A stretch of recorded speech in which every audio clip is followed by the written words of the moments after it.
Hello and welcome to the Be Better podcast, where we believe any and every area of your life has a little more potential that you can tap into to change the course and trajectory of your outcomes. My name is Clarissa Parody and I am your host, and I have worked and trained in the worlds of business strategy, leadership, and performance. And I am the person who believes in and creates success where there appears to be ceilings. And if that sounds like something that's in your world, your reality, and something you want more of, welcome to the show. It is a great day to change your life. Let's go. Welcome back. It has been a minute. The Be Better podcast. Today I am here with one of the most fabulous, funny, and cute humans I know, who also is one of the scariest people simultaneously if you put her in a gym setting. This is Sarah Dickey, and you know what? I can remember the moment I was like, I need to have her on my podcast. We were chatting, we were pausing between box jumps at some point, and you had talked about something, and I was like, you should be on my podcast. And I remember what it was, but we won't have that conversation right now. But I am so excited that after me messing your schedule up several times, that you still agreed. Oh my God, I am so happy to be here. This is the best. It's gonna be fun. I'm so excited. I also feel terrible about your new computer situation. I just why do we have to reinvent the wheel all the time? I don't want to buy a dongle. Also, dongle is the dumbest word in the world. I can't help it. I can't help it. It just always sounds sexual to me. Right? It just always sounds sexual to me. It can't not. I've got a drawer of dongles and dildos. That just makes sense. Am I allowed to say that on here? I don't know if you did. I tend to accidentally swear because I tend to accidentally swear regularly. Yeah, and so it's always rated as explicit. So it's fine. Perfect. We're set. We'll really set the tone here. When I saw you this morning, I was like, "Ooh, I'm pretty sure it'll just be me laughing and Sarah saying things." And I think so far I was correct. I mean, it was the best intro I've ever had on a podcast. Let's be real. I am scary, but also adorable. Yeah, I think you can actually be that much scarier because you're adorable, because people don't see it coming. So what I always tell people when I'm I don't often yell. I'm a very kind person. I don't often yell, but when I do, it's horrifying. It's like when you see your dad cry. It's so sad. Feelings? Hold up. It's a very wild moment. I don't know how I feel about this. Yeah, it is. It's something else. I just need to show you how much of a millennial I am right now. I have organic electrolytes in a mason jar with a straw. I'm sure the straw is loaded with BPAs, but everything else is very millennial of me. I have a Starbucks cup with Mio. Potato. That's amazing. You got to stay hydrated, folks. Stay hydrated. Well, Sarah, people don't know you, and I do. So let's talk about you and a little bit about who you are. So if you were to describe yourself currently in this moment, how would you describe yourself? Oh my gosh, that's wild. So I am a mom to be, which is probably the most exciting thing in my life right now. Married to the greatest human in the entire world. He is really my better half, and a bit of a workaholic who loves I love my job, and I love both my jobs. I do a lot of online influencing, and then also a regional manager for an awesome optical. So I think that's me in a nutshell. I'm also loud and obnoxious and horribly unapologetic for who I am. Which I love. I think the transformation that happens, when I see you in the gym versus online, it's just the same version, just a different expression, right? Yeah, a little bit more makeup. Yeah. You're not in just stretchy clothes. I'm stretchy clothes are the place to be. I am currently, you can't tell, but I have stretchy bottoms on, and my top is very stretchy. As I think a knit. Mine both are. There's nothing wrong with that. It's the only way to be. I'm if I'm going to sit for a long period of time, we are not wearing jeans. Who cares? Business casual. Why would I want to wear dress pants to an office where I'm going to sit at a desk all day long? That's horrible. This is where I'm okay with things being reinvented. If you reinvent, when I can remember when dress pants had more stretch, I was fine. Okay, I'm sold. Yeah. I can get on board with this. But if you want those stiff slacks, get out of here with your Molina pants from Aritzia that cost $184 and are so uncomfortable. But they look so good when you stand up. So good. I have 3 pairs. Get out of here as I buy 3. Okay, so you are a regional manager. You didn't start out in the world of retail, though, I don't believe. I did. I've been in Oh, you retail since I did? was, yeah, I was Right. been in Oh my retail since I God. was 14. Right, because you hate Christmas. I mean, you don't hate I, Christmas. So one of the times I ran into Sarah, she was actually Christmas shopping, and I was puzzled. I was floored. I ran into you, and you're like, I spent several $100s because of you. And I was like, that so might be true. many. I'm like, my house doesn't even look that Christmassy. I mean, it does now because we put up a tree. But yes, so I started off in retail, have been in it literally my entire life. Went to Mhm. university for something completely different. I have a degree in biological evolution and genetics, which like cool. And but just like love retail. I love interacting with people and that it's different every single day. And I love that you get to like run your own business with someone else's money, which is like Yes. really nice.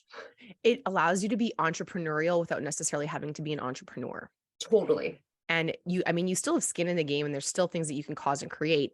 And you have the resources of someone else, which is something that, and a team. Yeah, And it doesn't all fall to you. A lot falls to you, totally. but So not, much. but not all of it. You're like, oh, thank God. Yeah. Someone else is taking care of the install of that vinyl. 10 out of But 10. yeah, like it's amazing. And like it, like you said, like you get to be entrepreneurial without doing it, or like without being the true, like you are an entrepreneur. So I hate saying that, but like I have a team of incredible people that support me, and I felt more like an entrepreneur than ever being at Bailey Right. Nelson. It's like allowed me to really like flex my wings and like have a voice and be a person that's heard. And I think that's helped me become like creative and more confident in the long run in like who I am as a person, and then also who I am as a business person. That's so cool. That's one of the reasons, like, I love being in business. If you would have told me I would ever have, much like you, my degree, not business. But it allows you to generate something and have an impact in a way that you weren't expecting. I was like, this is much Totally. better.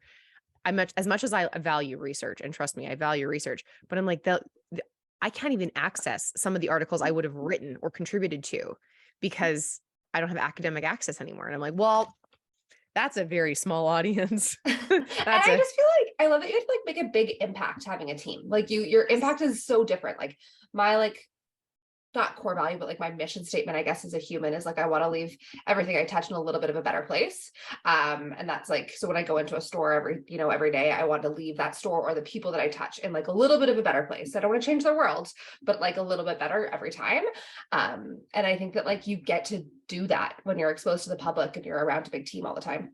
absolutely. What would you say your favorite part about your job is? Oh, that's really hard. Or favorite parts? Maybe Yeah, it's a yeah. couple. List of I think my teams are my favorite parts by mm, far. Like it's been really cool to watch them like grow and develop over time. And then also just like the autonomy that my company gives us to like make decisions and make changes is probably like the coolest thing. Like I can action things that I know are going to work and like then see like the fruit of our labor pay off. oh, that is so cool. Yeah.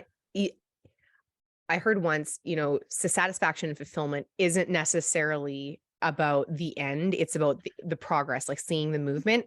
And that sounds like a lot like what you're saying. Like there's just a little bit Totally. better every day. You get to see a little bit of impact. And that is so fulfilling. That is Yeah. so fulfilling. And I can remember, I don't know if you had this growing up, but I had a parent who like would shit on retail. And I Yeah. think my favorite job of all time has been retail. And for either from a landlord perspective or from like a vendor perspective, I've always loved it. It has such a soft It's spot to me. It's so fun. And I remember like even my parents, like when I was like managing like Urban Outfitters back in the day, they're like, oh, like when's it time to like grow up and get a real job? And I'm like, I'm managing $10 million in this business. Like I have 80 staff and I play with $10 million each year. Like that is wild. And I think once I explained it to them in like that sense that like this truly is like a business. I'm a business person. They're like, oh yeah, checks out. And then they always like stood up for me when their friends would be like, well, my kid's a doctor or a lawyer. They'd be like, cool, my daughter's an entrepreneur and like she's out there crushing it. So good for her. That's awesome. That's so awesome. Okay, so 10 years ago or 15, maybe before that, because 15 years ago, what would you have predicted for yourself? What would you said, this is what I think I'll be? 15 years ago, I was a body piercer, which is like hilarious. And I was convinced that I was gonna, I don't know if you know how I did that. Thought I was gonna be a piercer for the rest of time. So me and my brother's plan was actually to open a comic book shop / body piercing studio and just work there together and own it together. I totally think that I also thought I would be like single forever and never have kids and just like live this like life of leisure where you ladies at lunch and yeah, that's what I think I thought. So So not what I am doing. not at all what you're doing. I have so many. I was like, this is a podcast, but it's also like I get to date you for a whole hour and I learn love it. all about you, and I'm so excited. I So you plan to be a lady who lunches and no children.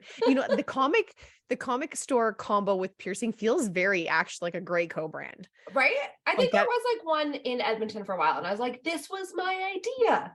You don't have you ever read Big Magic by No. Elizabeth Gilbert? Okay, so I'm rereading it for the fourth time, and because I just needed it. It's all about creativity and not necessarily like writing music, but the generation of things. Yeah. So ideas, whatever. And I was like, I just usually this time of year is when I feel like a lot of juice is flowing, and I knew a New Year's coming, so I want to make something. So I'm reading this book again, and one of the things she talks about is there's a person she knows that was ends up being a poet, but when ideas came to her, she could hear the poem coming from afar, and she would like race to find an idea before it left her, because her premise is that creativity, like ideas, are muses and they come in and out, and if the idea gets ignored by you or isn't actioned quick enough by you, the idea is like, well, I'm going to find someone else.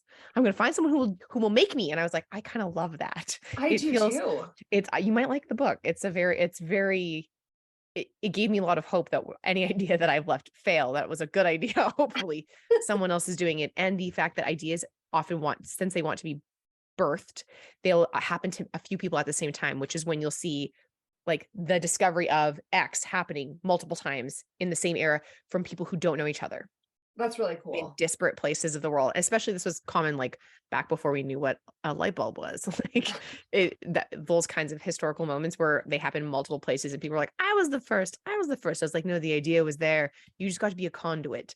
And so it's like a fun way of I want to read thinking. this book. You're gonna have to send this to me. I will. It's so Okay. good. But it reminds me of your piercing / comic idea. If someone else yielded that, that's pretty cool, because that Yeah. idea just really wanted to be expressed. That's so fun.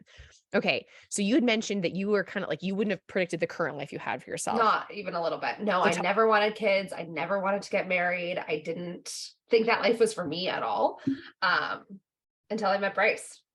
Okay, let's hear about Bryce. Like it sounds like that was a really like a critical moment that changed your life Yeah. for you. So Bryce and I actually met probably 10 years ago. He was a customer at Urban Outfitters and he was standing on the book table and I was like, that boy's cute. And we like talked for a little bit, made it at a bar once, which he doesn't remember. So Bryce does not remember our first kiss. It's fine. And then we both dated other people. Which I think was like really magical because we both were not who we are right now at that time in our lives. Like the timing wouldn't have worked out and we would have like wasted this like really incredible thing. So we've been together for 5 years. So 5 years ago, he slid into my DMs and he's like, I've been like watching you on Instagram, super creepy. And he was like, it looks like you're single. Do you want to grab a drink? And I was like, I'm actually going to Mexico tomorrow, but as soon as I get back, I would love to talk. Like, I'd love to, why not? Didn't really think much of it, but we kind of just like texted like sort of nonstop for like that week and like a couple days afterwards. And I was like, oh no, like I'm in trouble. This is the man I'm going to marry. And we went on a date and I was like, crap buckets. Like I'm actually going to marry this man. And we said, I love you on our second date and have been together. I mean, ever since. I really remember being like, so do you want to like on our first date? I think I was like, so do you want to like be my boyfriend or something? And he was like, who are you? Let's just escalate this quickly. Like so aggressive.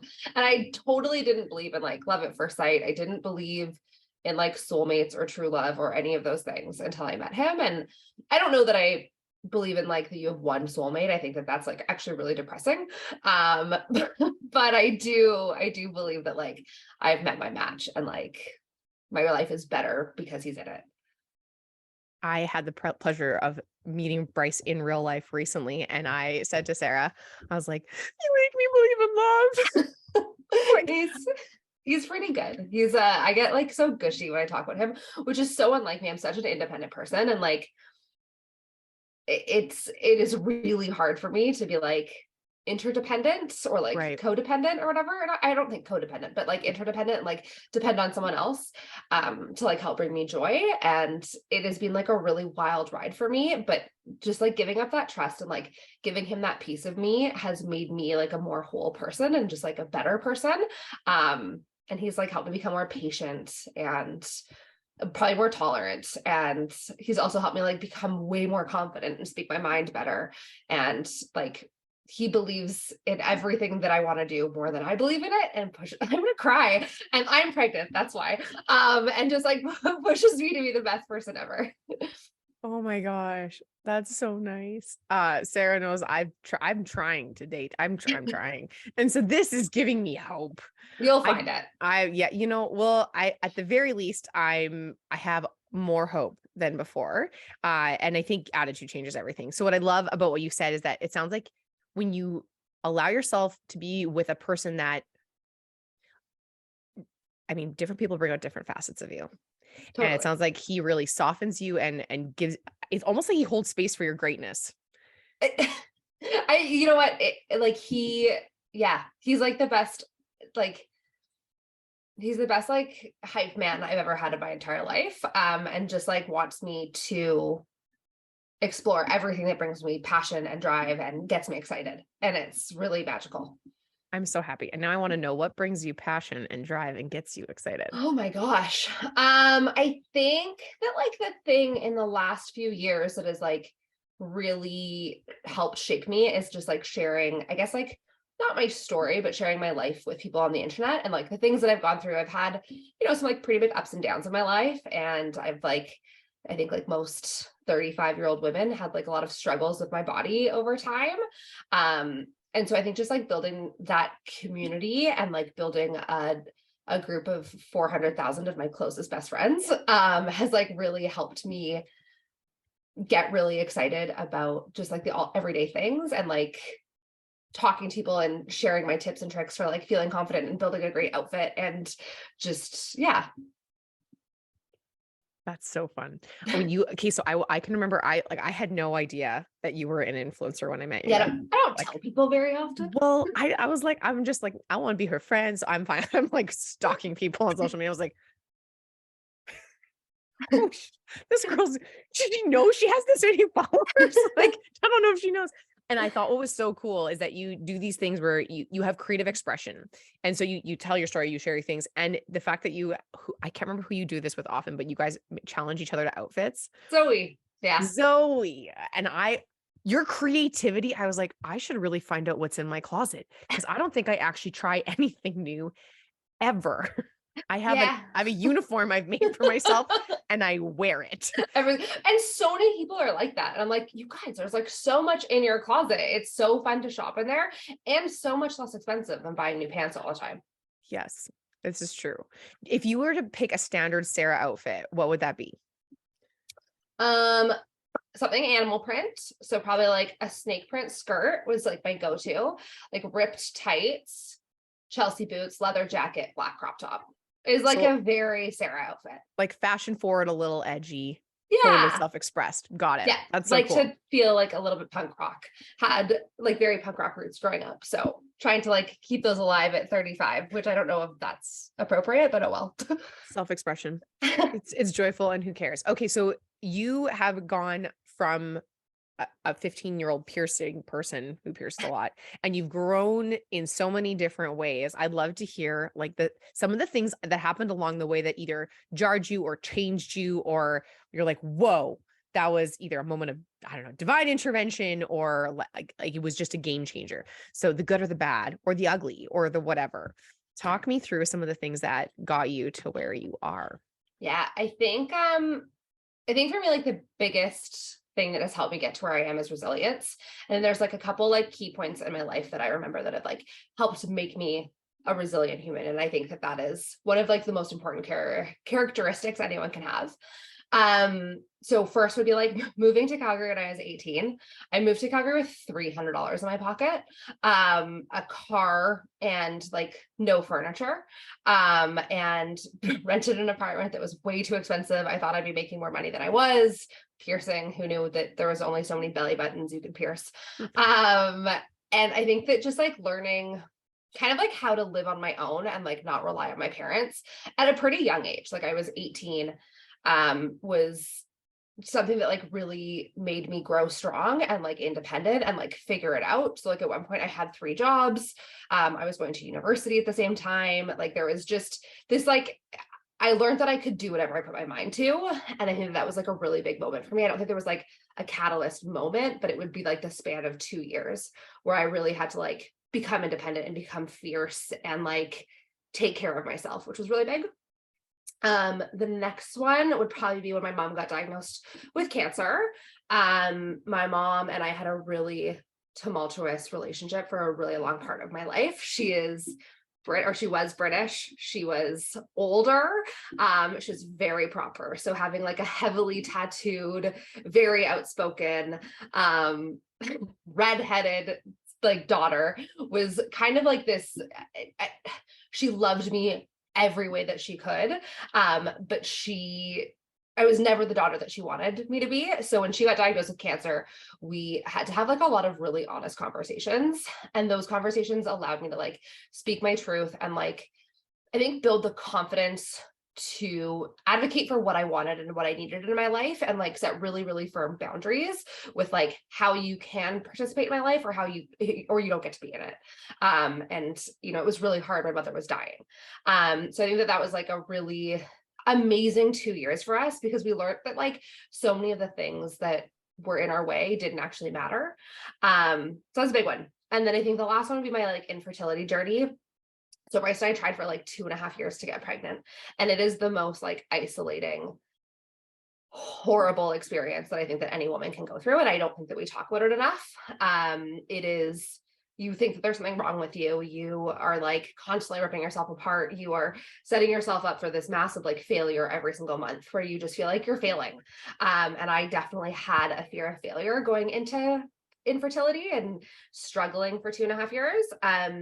So I think that was a really big one, just like learning to separate like the things that just aren't working and that like teaching myself that it's not failure. It was resilience. Every single month I would like keep trying and I would keep, I love talking about this because I'm like, hey, I'm raw dogging my husband. Sorry, but I think that's how babies are made. For those of you who don't understand. But like there's some reality there. If you're surprised by this, I've got news for you. But yeah, I think that like every month just like being like let down and having to like pick yourself up every month and like rely on this person and like share your like fear and this like feeling of failure really helped me open up and become a better partner to Bryce also, and become a more honest person with myself. So I think that those are like the 3 moments that I was really like, this like set me up for who I am today. And also probably made me like a nicer human being, all 3 of those moments. That's so good. I'm going to ask you questions about something. Yeah. Okay. So you moved to Calgary at 18 and you've got $300 and a dream and a whole lot of piss and vinegar. And you end up getting multiple jobs. Like, and so one of the things you said is that it taught you resilience.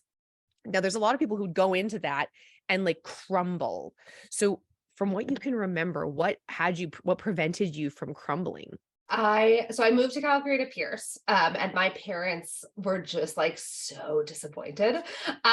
So there was no way I couldn't not do it. So I had to figure it out myself. And so I think it was like that pressure of like, or like that gumption and like stubborn headedness of being like, I'm going to succeed at this.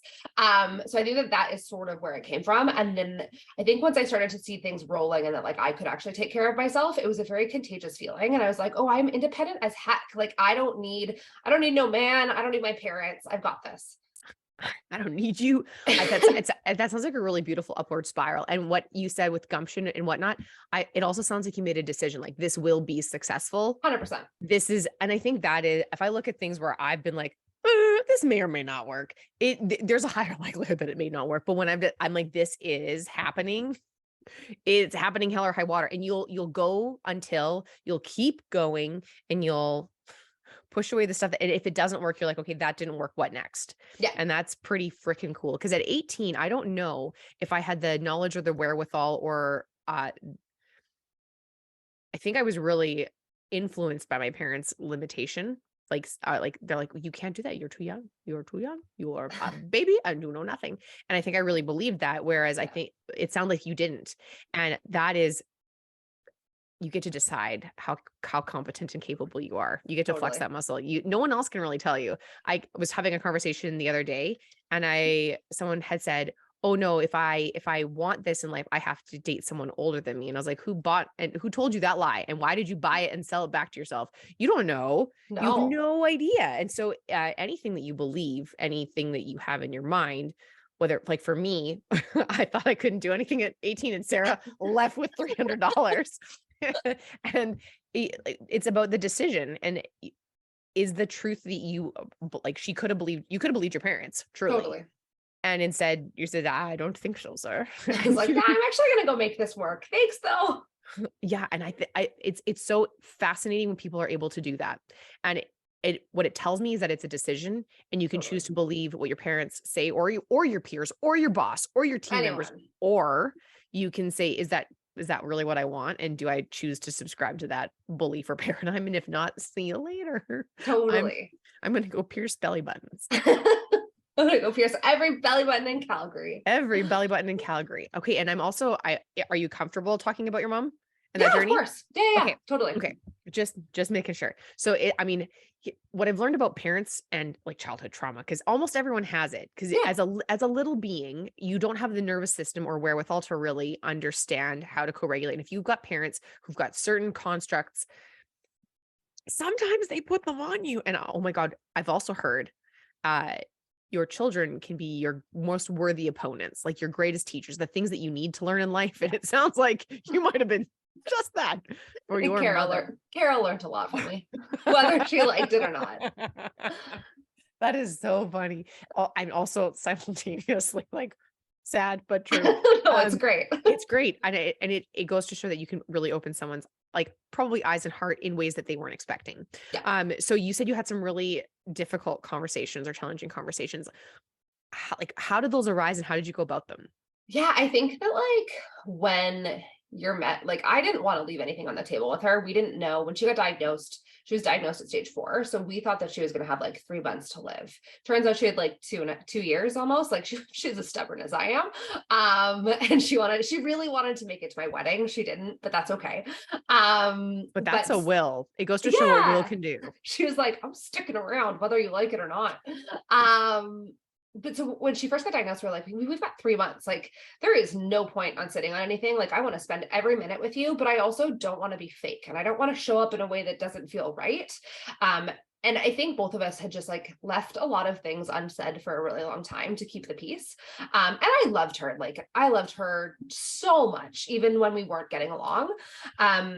And we just both sat down one day and we were looking through, I remember like the week after she got diagnosed with cancer, she's like, come over and look through my purses. And I was like, you're not dying tomorrow. Like, I don't need to take your stuff yet. Like, it'll be there. And she's like, no, like, it's important to me. I want you to be like taken care of, coming over and look at my purses. And like this woman has like hundreds of bags. They're all in here now. And I love every single one of them.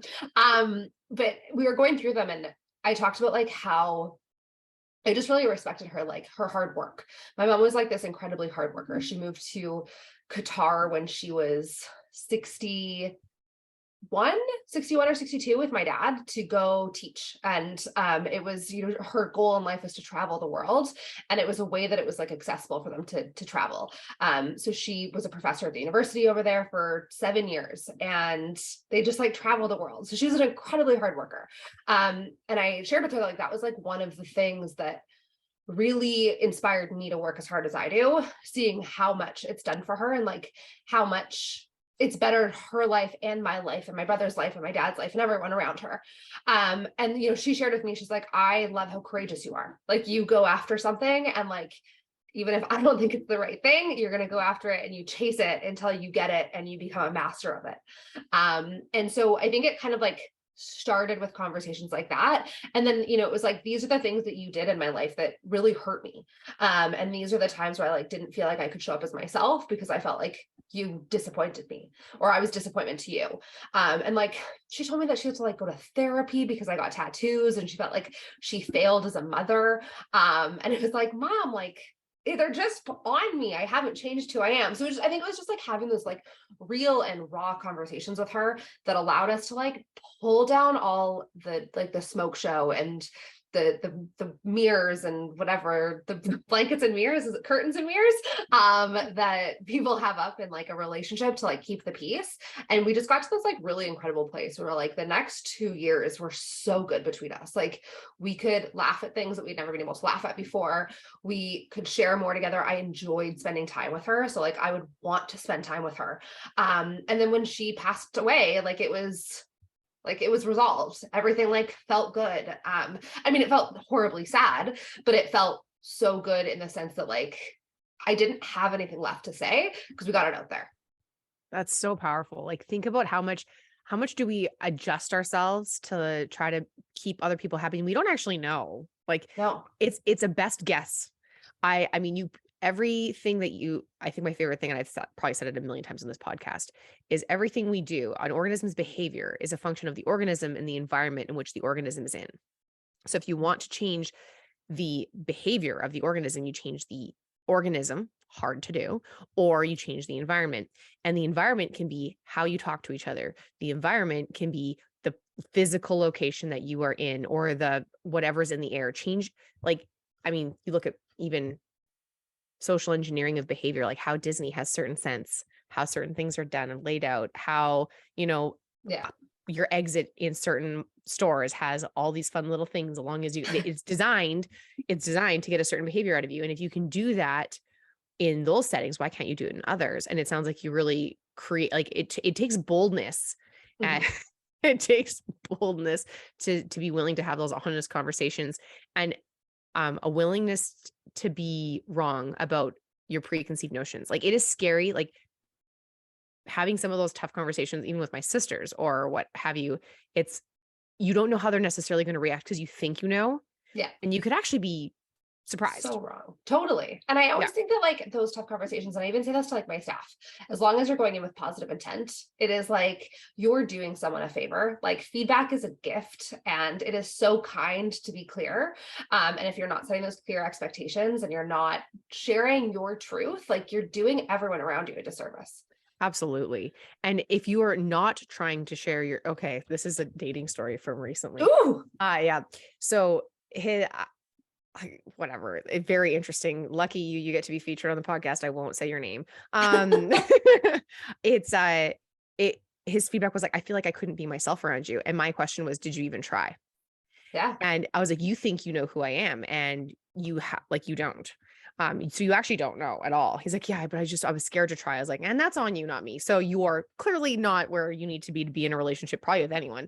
But I was like, if you're not willing to try to open up and be you, that's probably a heart softness problem. And like, whether you love yourself or have confidence or whatever it is, but how limiting could that be? Because you don't know what's on the other side. Like you could have revealed yourself to me and I could have been like, well, trash, hot garbage, you're but the chances of that being true, I would say even people who I find quite opposite to me, I can find very endearing and lovable for their differences. Yeah. And often we're more the same than we are different as people, even if we have vastly opposing views. And I'm like, oh, like there's so many people that I love that would never enjoy the things I enjoy. I'm like, so you don't like theater? Well, that's too bad. It's too bad. Too bad for you. Too bad for you. I'll just go by myself. But you being willing to just show yourself and not it's not your business what people think about you. So you can't really find out anyways. You'll never know what's going on inside someone's head. And so why not just show up as you are? And that even leads into your comment earlier about being in the world of like that online space and sharing your story and creating a community. Had you not shown up, had you not just been like, hey, I've had body things, I've dealt with this, I'm on this cool journey, look at the fun lunches I eat, like people like that. And because it feels real and connected, not necessarily, you're not sitting there being like, here's my $8 billion house. Here's my tiny shack. Come check it out. And I think that that's been like the most fun thing. And like, also like one of the most interesting things about like the whole influencer space recently is that people are shifting away from that, like, oversaturated white and like beautiful, crisp, clean house to like real humans that like you just want to be friends with. And it was like I was really lucky when I broke onto the internet, that it was like that time when people were like, oh, I actually just want to see like real people in their sweatpants. Amen. Sign me up. Sign me up. I like I want to know what you're like when we go to coffee. Like that's kind of when I look at people on the internet, I'm like, Yeah, would this be who I meet if we went for coffee together? totally. That's what I really like. It's Okay. too exhausting to not be. That's another part that I forgot I wanted to touch on. When you are in relationship with a parent or a sibling, like how you said that you and your mom were really opposites, and you're trying to fit around that, one, your nervous system is going to be shot to shit because you're living in, if you follow polyvagal theory, which is like there's dorsal vagal, there's ventral vagal, it's fight or flight. Ventral vagal means you get to be like all connected and loving and gushy and like everybody is a golden retriever and we like them. And dorsal vagal is flat out survival. Like you might be playing dead, sleeping. I say playing dead, but what I mean by that is like you're napping instead of doing something because that is the only thing that will calm your nervous system. Gotcha. Anyways, with this ability to wow, I just got caught up in that dorsal vagal. I was like, I found myself doing the dorsal vagal bullshit lately where I'm like, everything's going sideways. So I just sometimes wrap myself in a blanket. You're like, and let me huddle. Let me huddle. Yeah. And so now that totally jarred my thoughts. Apparently that's the direction we're going now is whatever I was freaking out about is that, but getting back into that ventral vagal space where you're able to connect and be real, when you're safe and in that ventral vagal portion, your ability to have meaningful and connected relationships shifts and changes. If you're in your dorsal vagal, you can't connect, you don't have meaningful relationships, and everything feels really stressful. So when you're faking who you are or adjusting who you are because you're in survival and your nervous system is like, mom's not going to like me, I'm going to get in trouble, I'm not liked for who I am, I'm not accepted for who I am, and that's a terrible, it's a yucky feeling. It's a gross feeling. And your endocrine system thinks you're going to die. Your endocrine system has a stress response that's like, yo, this could kill you. And truly it's not going to kill you, but your endocrine system does not know any better. And so we are in these super hyper stressed states and we can't even form those meaningful bonds with the people that do love us and care about us naturally most of the time, because of however or who they are to us, or how they're connected to us. But it's like, wow, how exhausting. Imagine being in a stress state at all times. We would like travel together, and like I remember when I was like 19, she didn't actually know about most of my tattoos, so we would like go, I think we went to like California together, and I just wore like a high-necked hoodie the whole time trying to like keep them hidden, and she was like, why don't you take your sweater off? I'm like, no, I'm cold, it's fine, it's like 107 degrees out, I'm just like sweating. She didn't know I smoked at the time, so I'm like, want a cigarette really badly and I'm sweating, and it was like it was terrible. It was really not great. No. And no. Like this, so the stress of hiding it, and then you don't really have, there's no shot in hell at having a good connection with that person, even if they are your opposite. Totally. So that is so cool that you were having those honest conversations, and there's a little line of sight into polyvagal theory, which is one of my new interests. I love it. Like, you did biological genetic evolution stuff. I did neuroscience. So, wow. From a psychological perspective. So it wasn't all science. I wasn't all labs and brains. Those were not for me. That was not a, that's the moment I knew I should never be in healthcare. Labs with parts. You're like, I don't want those. I was like, this smells like formaldehyde. I gotta go. I love that smell. It makes you hungry. Ew. Does it? It's like a real thing. It like triggers a hunger response in your brain. Yeah. I don't know if I had that experience. That's fair. All I remember was that it felt really sharp in the back of my sinuses, and I was like, make it stop. Make it stop. I don't like this. My nose hurts. Oh, okay. So fast forward, we get into space where you meet Bryce, and you went from not wanting to be married to I love you on the second date. Like, my friends were so confused. I think I went for like girls' night the night after. I'm like, so I have a boyfriend and I'm in love. And they're like, what? And I'm like, yeah. They're like, you were just on a Bumble date 6 days ago. He's gone. It's a new one. Don't worry. He's gone. So what do you think shifted for you? I don't think that I'd ever met someone as genuine as Bryce, from like a partner perspective, that like was as open and like fun, and like just Bryce makes me feel safe. Mm. And I remember on our first date, like I just felt so safe with him. I had come out of like a really horrible relationship, and I was convinced that like I was going to be a spinster. I got a dog. Like I was like, I need nothing. I need nothing but this dog. I can kill spiders. I don't need a man.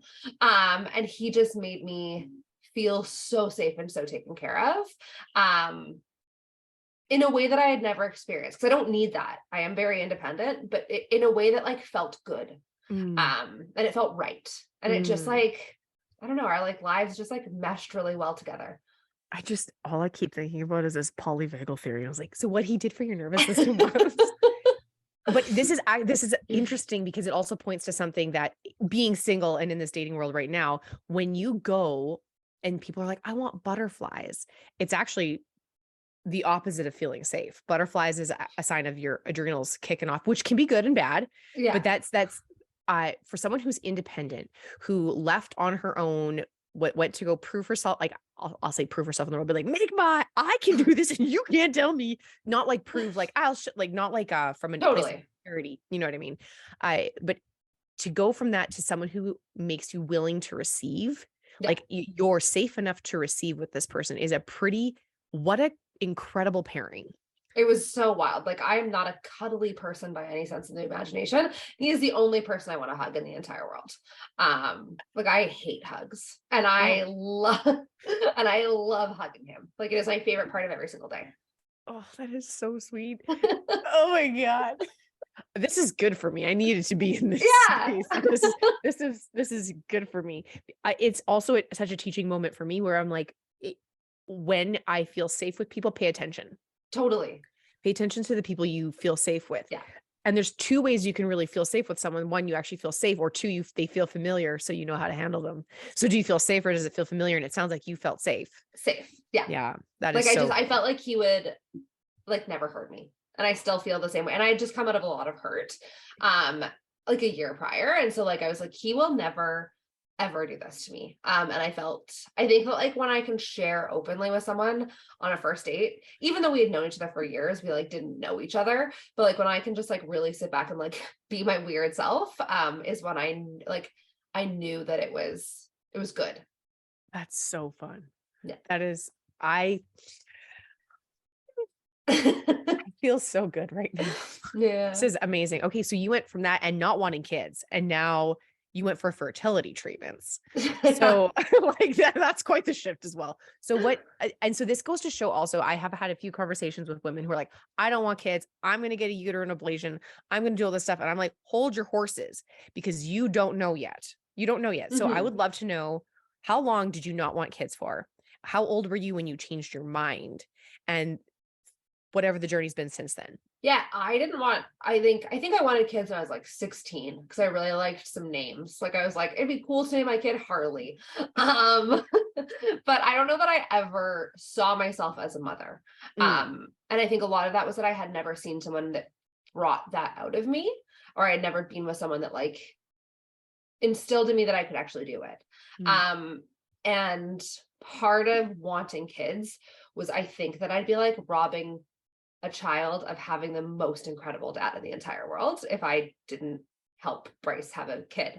And I just like, I want to see him as a dad more than I want to see myself as a mom. I'm going to be a great mom. Like I'm a good person. I know in my head what's like right from wrong. Like I've got strong morals. I think that I'm going to be a great mom.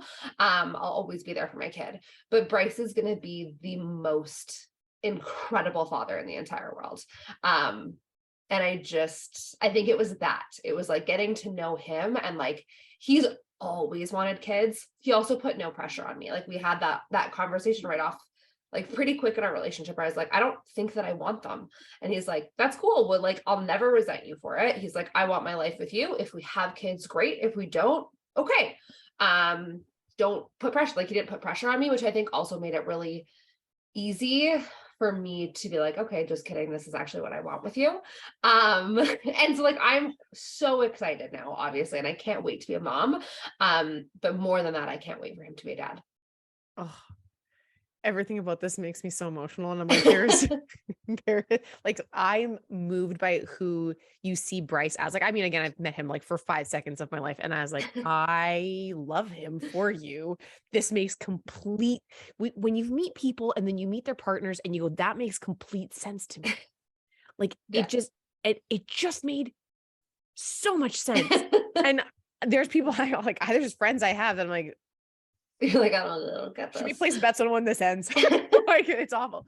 But knowing him briefly, and the how you interact together, both like how you talk about him and also what I've seen you guys in person, it's magical to witness. No, It's magical to win. Oh my God. It's okay. Me and you both. I don't know what's happening over here. I'm like, is it a full moon? There's some kind of eclipse. I don't know. Something.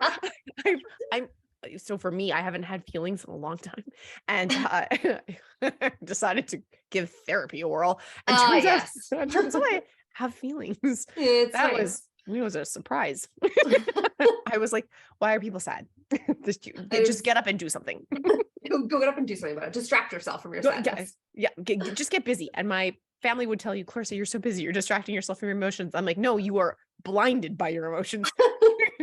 And turns out they were right. Yeah, And that was hard. And now I am being like gushy over your love life, and I'm here for it. I'm here for it. Oh, thank you. Like it's exciting. It's fun. And the next year and a bit is going to be, I mean, the next 18 years is going to be wild, but like, God, newborn baby, what am I going to do? I don't know, but hi, I'm sure I live in the same city. I'm happy to come visit. I steal people's babies at parties. Feel free to drop by whenever you want. And I've literally never changed a diaper in my life. Like never, not once. I don't think I've ever held like a baby. Poppy, my like best friend's baby, was the only like newborn I held. And I think she was probably 2 months when I held her for the first time. Like babies terrify me. And there's one inside of me. Isn't that crazy? Yeah, it's really weird. Like okay, so do you believe in souls? Like that you have a soul?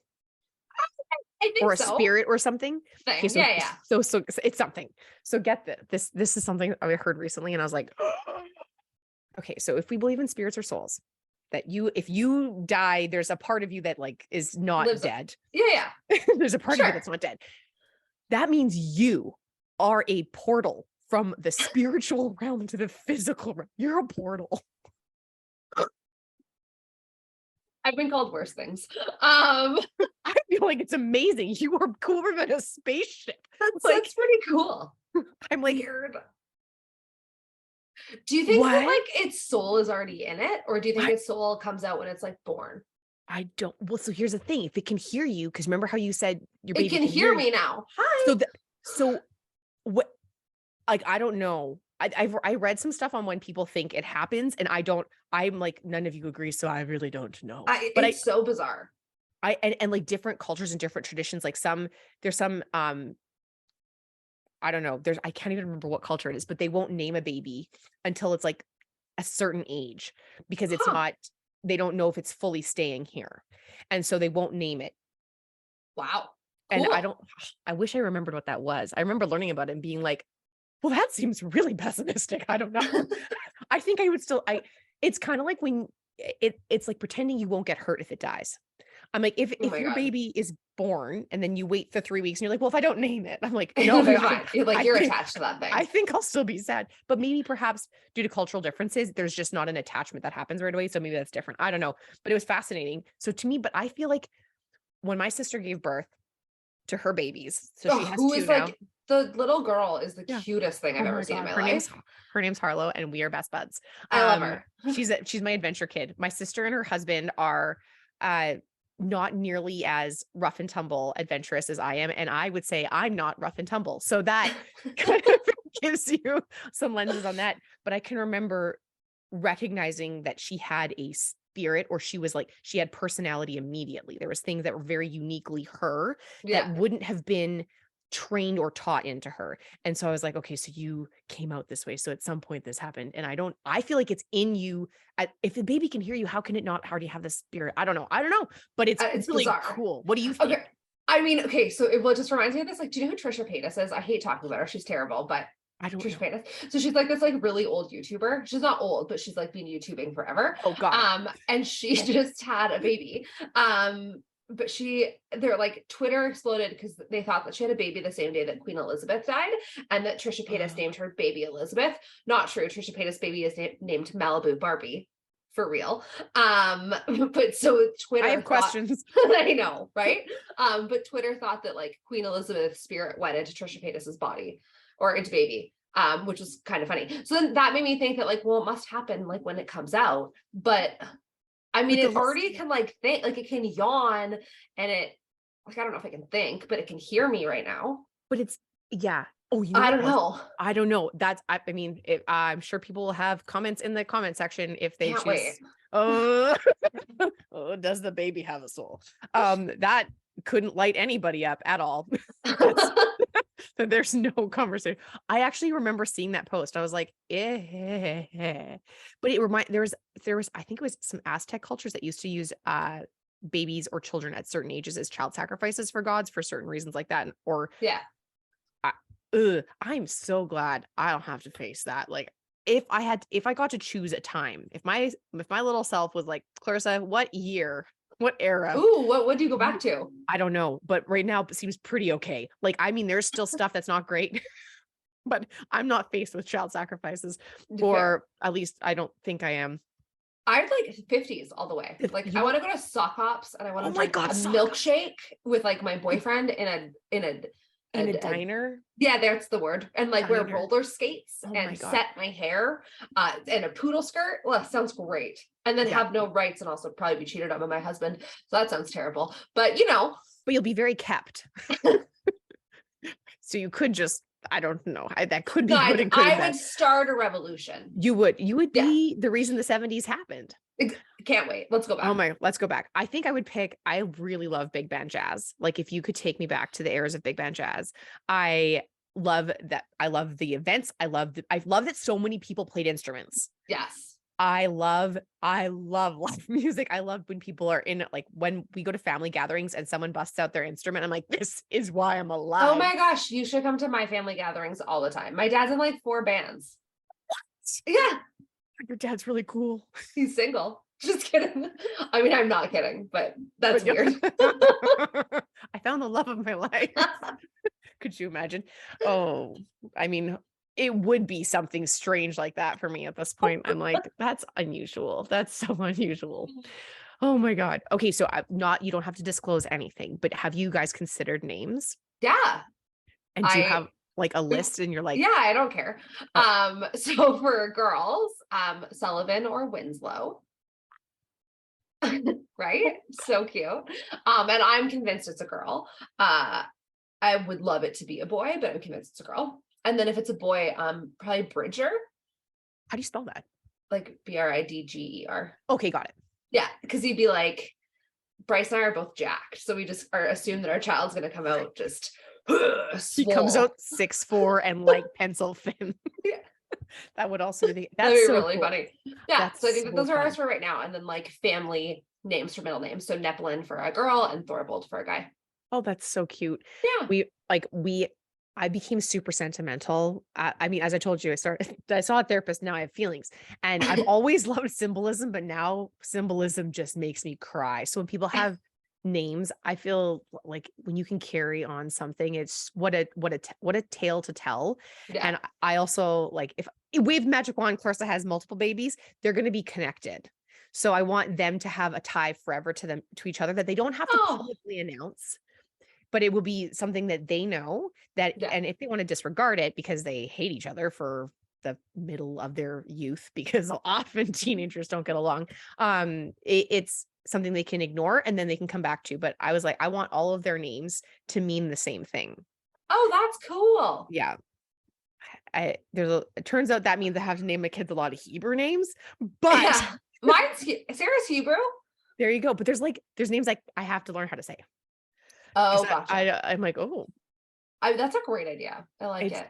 yeah. And like my sister, when we were talking about her second baby coming, uh, she was like, so we were talking about how I would name my baby. She's like, wow, something that keeps them together. So they each have two middle names and Hmm. their second middle name is the same. Oh, I I'm like like, that. I just love family and connection and feelings. And like, I don't know, if I got to have life the way I wanted it, want it, it will be like open door. Anyone who wants to come can come. And like, you come, be nice. If you, thankfully I don't have many mean people in my life, but Yeah, always an open door. And totally. that is just family or chosen family. Yes. You are Open door, but also welcome. like let me know that you're coming over. Yeah. Don't just show up. But I mean, I like at hate the drop Christmas, oh by. my God, you want to create paralyzing anxiety in my body. Show up. It's terrifying. I Like have a surprise. 99% of the time I'm not wearing pants. I'm like, hey internet, I live alone. So I share my location with a few people. Yeah, Um, fair. but if someone, my cousin, who's like, I'm just gonna stop by, and I'm like, for what reason? Why are you Like stopping by? it's never good news. You're I never didn't, just dropping off a casserole. I was wrong about this one. She was like, will you Okay. be my maid of honor? I was like, that what? Oh, that's cute. That's cute. It's adorable, but I was like, why are you like, I need to come over today. I need to come over today. I was like, someone's dying for sure. Please can we meet somewhere safer? Like not my house where I have to hold my feelings and your space later. But yeah, don't drive by it. But at Christmas, when we have gatherings and you know it starts at 3, you can come at 3. Yes, totally. 100%. I like that. That's my favorite thing. Okay, so do you have any family traditions that you love or things that you want to create? We are not like a family tradition family at all. Christmas Eve is like a big one for us, I guess. So Christmas is on Christmas Eve, and I think that that's like probably our biggest one. Like we like as we got older, we would all like drink and build puzzles together. I hate puzzles, and they make me like so angry. But it is something that we do very often as a family. So that's like a good one. That's like a good one. These puzzles that I hate, but and now you can't even drink. You're Not pregnant. do them. You're screwed. What am I gonna do this Christmas? I don't know. And then like New Year's Eve has also always been like kind of family time. Just like spend the night with like the family and like sing weird Welsh songs. Are you Welsh? Yeah, my mom was Welsh. Oh, She's from England, but she was Welsh. right. Yeah, yeah. Okay. So my grandpa used to we'd like stand around in a circle and sing these weird Welsh songs that I actually like don't know the words to. I'd have to learn. But I feel like, yeah, like this time of year is like very like holiday family time, which is nice. So I think that like probably that one family tradition that I'm excited to start is like actually dinner time. We didn't ever do dinner time together as a family. And Bryce and I, like whenever we're home together, sit down at like the table together and have a conversation and like eat dinner together.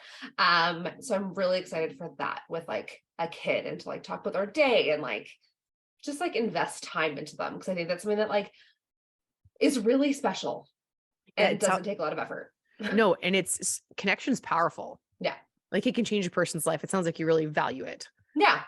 Amazing. That's going to lead me to my next question, which leads into another question. So I'm very excited about how Can't this is wait. flowing. Okay. So you value connection. What else are some things that are super important to you in terms of values? Yeah. Trust is probably the biggest one. I am not someone who trusts easily. And so once trust is broken, it is really hard for me to get it back. So trust is probably like the biggest one for me.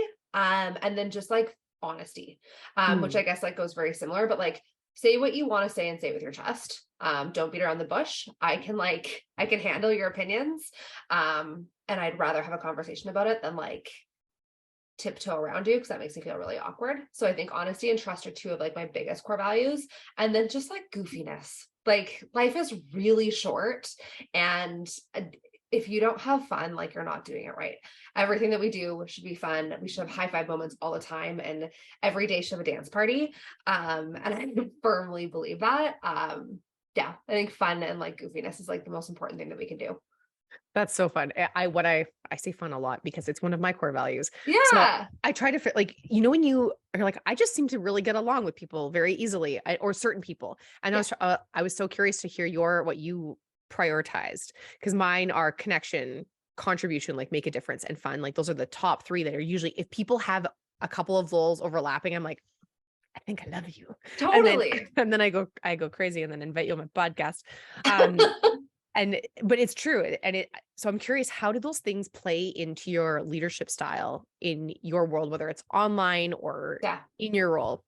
I think that like building trust is like the first thing that I do with any team member, or any person that like comes into my life. And I think the trust is something that you're continuously building, but I often like talk about how important it is to me. And that I believe that trust is earned.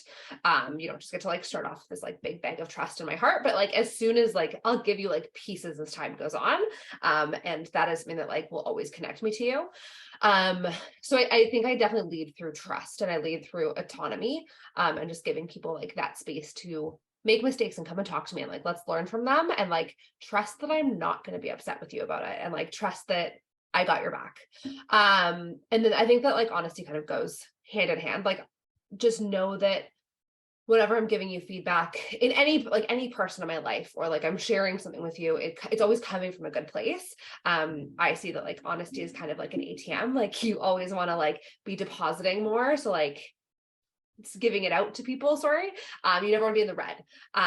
So just like giving my honest opinions to people, probably when they don't want it. And then every day just needs to be fun. Like in every weekly kickoff email that I send to my teams, it's like, make sure we're having dance parties and high five moments on the sales floor this week. Like if we're not doing this in a fun way, and we're not making our customers feel excited, or we're not, in my online community, like if we're not having fun, we're not doing it right. So I think just like everything that I do, I bring back to those like three values, and just make sure that they're connected and they feel right and they feel good and they feel alive in every decision that I make. That's so cool. And what's interesting is, as you were saying, I was like, oh my God, you can't really have fun without having trust. No. And it's fake. Well, and imagine it not fully being able to play full out and be goofy and be silly because you don't trust your environment. Totally. Or the people you're around, and it won't be an authentic connection. And then the honesty goes down the pooper. Like it's gone. And so I feel like having fun, it can be a generator of trust. Yeah, totally. I didn't even think about that until this moment. And like when you allow people to see your fun side, I think you build trust with them. Like you're seeing that like goofy, like really authentic side of yourself. And like there is no better way to like build trust with someone, or like keep growing trust, if you aren't doing that, like just that authenticity. I think authenticity goes hand in hand with like, they're the bridge between trust and fun. Yeah, I love that. I'm gonna let that sink in for a second. I like it. And I really want to point to the have fun part.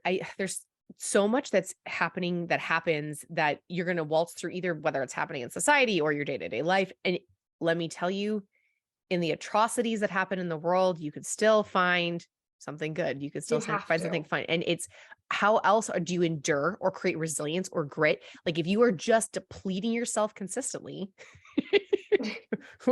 like you're going to peter out, you're going to burn out, you're going to possibly be miserable. 100%.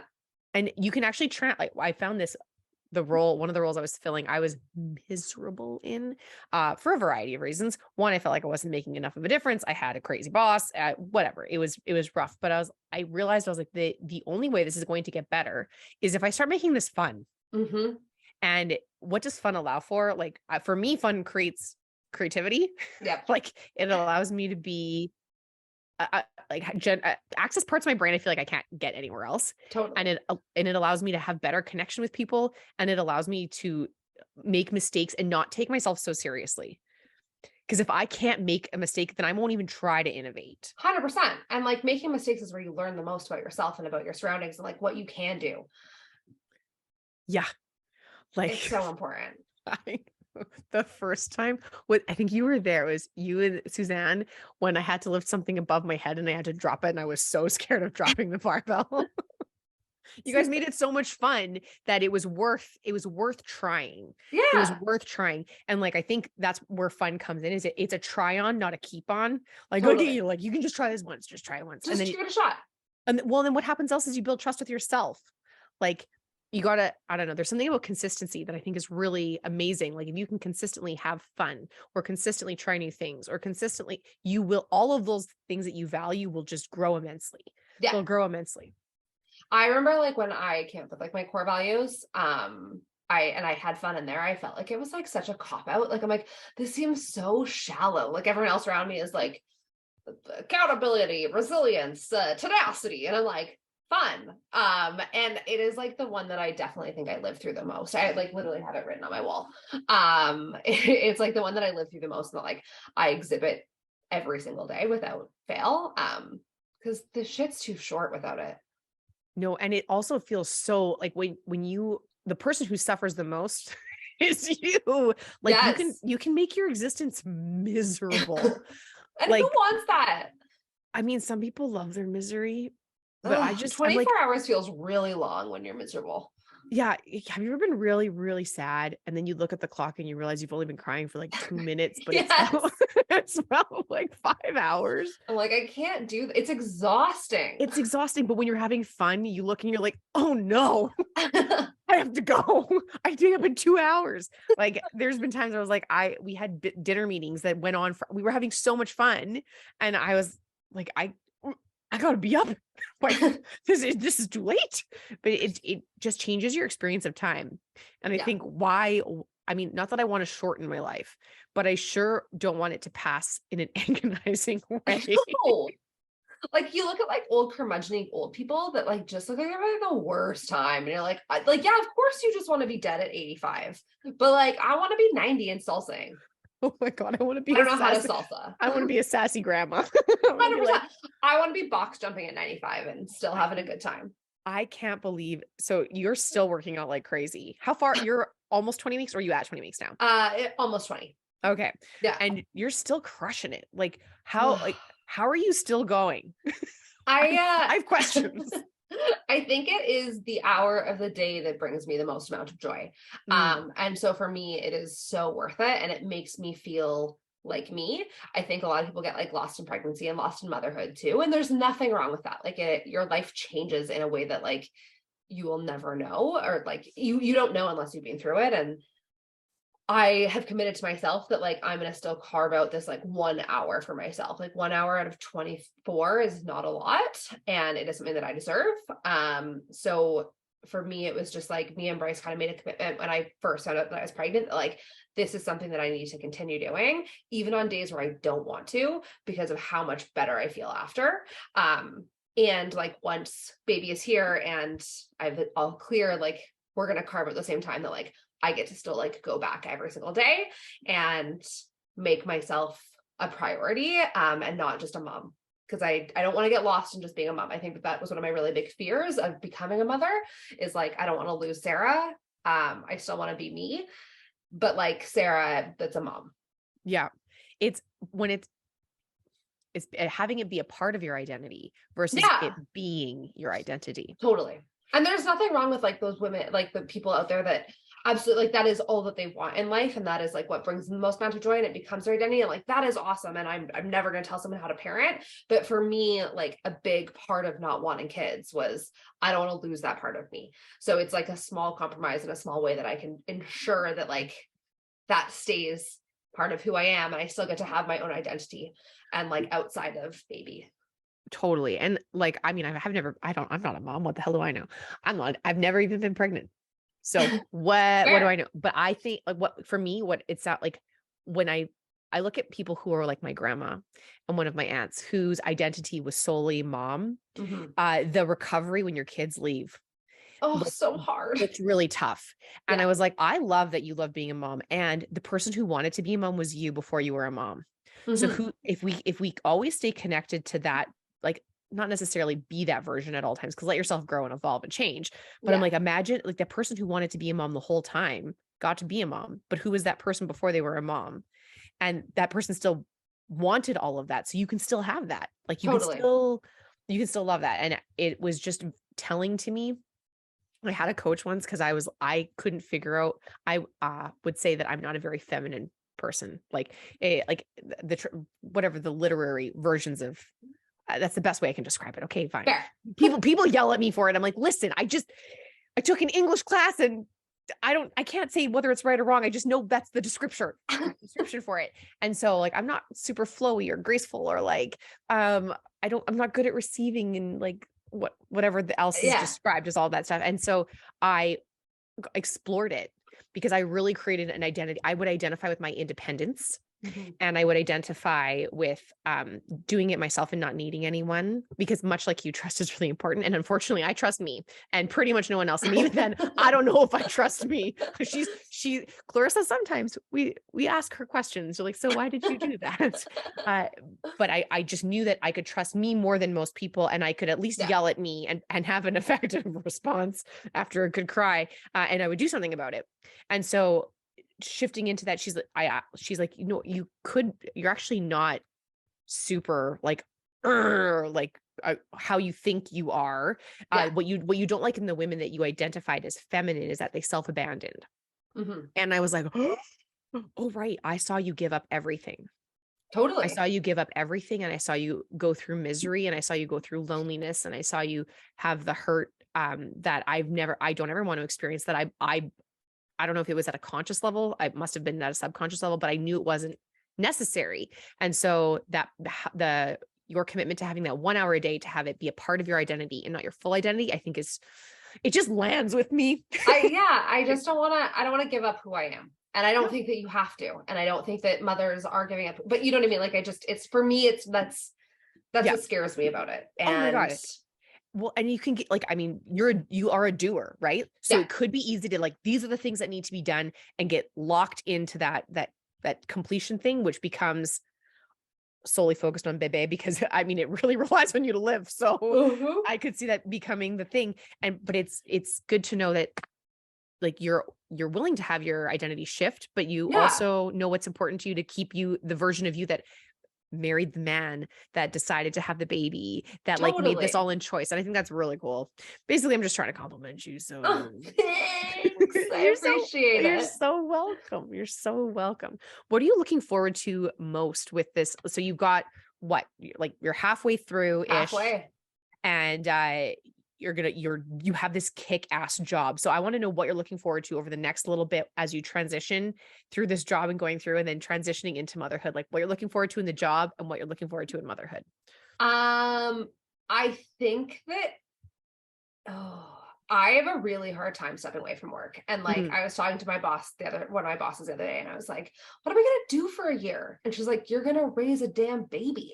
Like, that's what you're going to be busy. But so I think for me, for like, what I'm excited about work is like watching someone, probably like someone has to step into my role, and it's probably going to be someone that's on my team, which is really cool. Like it's really cool to watch someone else come in and like also manage this group of people and probably do completely different things than I would have done and lead in a very different way. And I can't wait to see like what a different leader does. I've been in this role for 2.5 years, 3 years almost. And so just, I think that change is like really invigorating. And I've had a very similar team for 3 years. So like, it's going to be really cool to just like see that happen, then come back to it. So that really excites me. And then I think the thing that excites me the most about like becoming a mom, other than like becoming a mom, is like literally getting a year off. I've been working full time since I was 14 years old. And I know it is not a year off and everyone says this, but like to like be able to like not, I don't know, just like to be able to like do what I want around a baby for a year, I think it's gonna be really cool and really good for me, because it scares me a lot to not work. And so I think it's gonna be really good getting comfortable with being uncomfortable. Totally. And what do you think about not working scares you? I don't have a way to like measure my success. Oh yeah. I'm one of those people. Like I need to like know that I'm doing a good job. And so like I have a report every single week that tells me how I did. And like I'm like, this is how successful I was this week.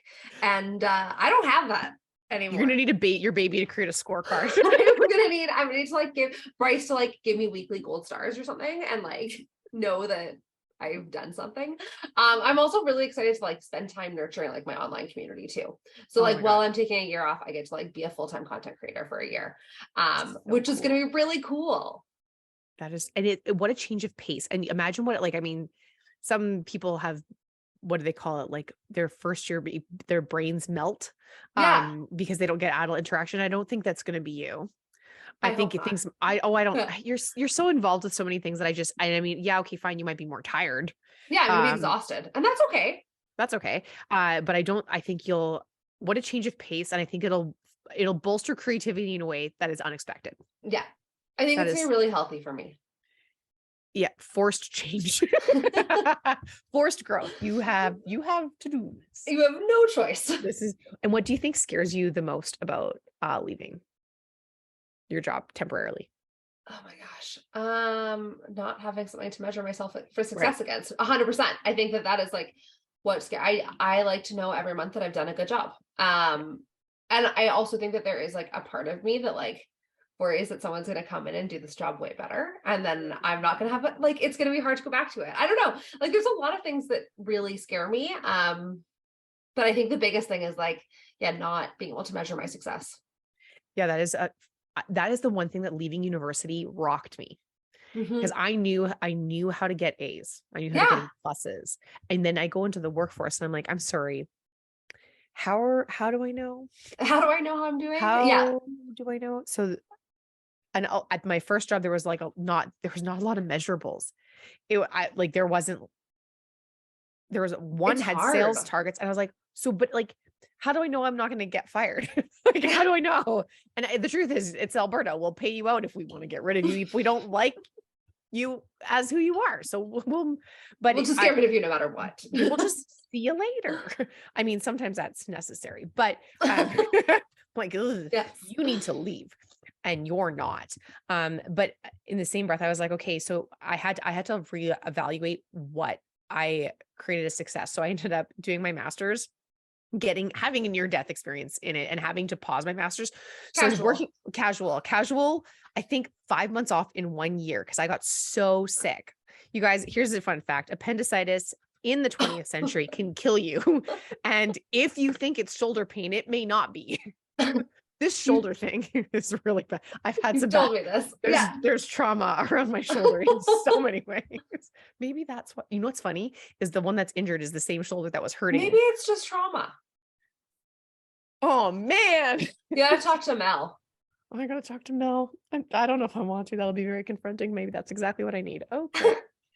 Yeah. So it's like not having that measuring stick and having to change everything, and I had to learn to enjoy Yeah. beingness, and I was like, that It's hard.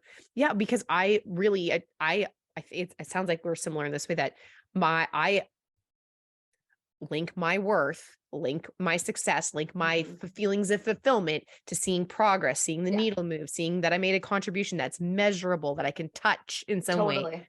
And sometimes healthy, sometimes not. Not healthy all the time. That's for damn sure. Ah, God, it can be so bad. It could be so bad. But then realizing that there was things I loved because they existed. I was like, Mhm. trees, I mean, okay, fine, oxygen, whatever. But they're not sitting there like encouraging me, high-fiving, but they're existing.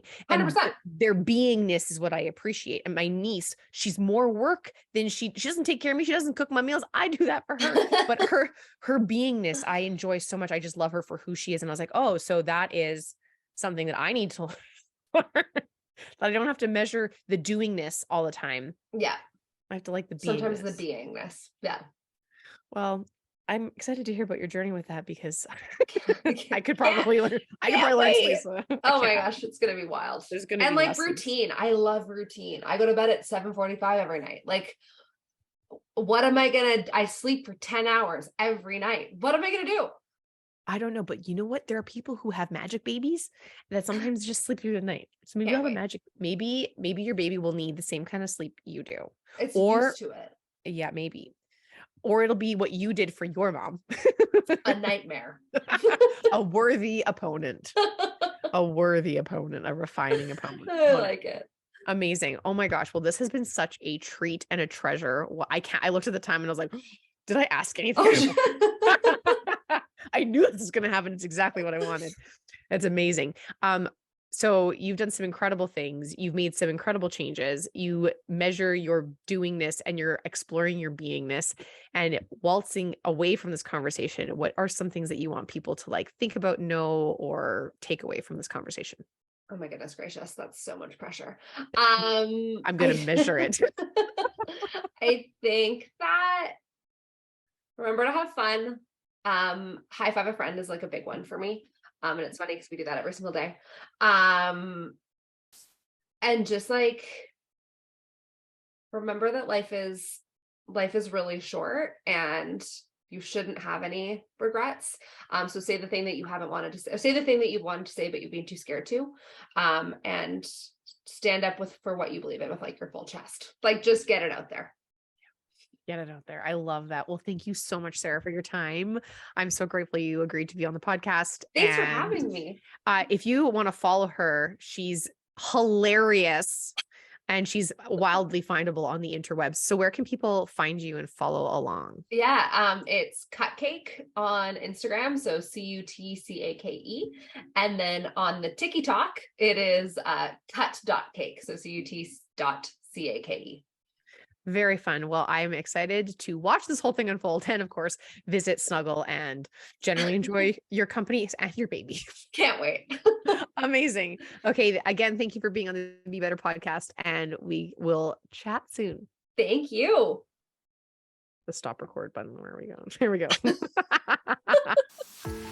If this podcast has landed with you, served you, provided value, please let us know. Give us a like, subscribe, share it with a friend that you know it will make a difference for. We are here to be a contribution and a service to others. We cannot wait to see you next time. Thanks again for tuning in. Take care.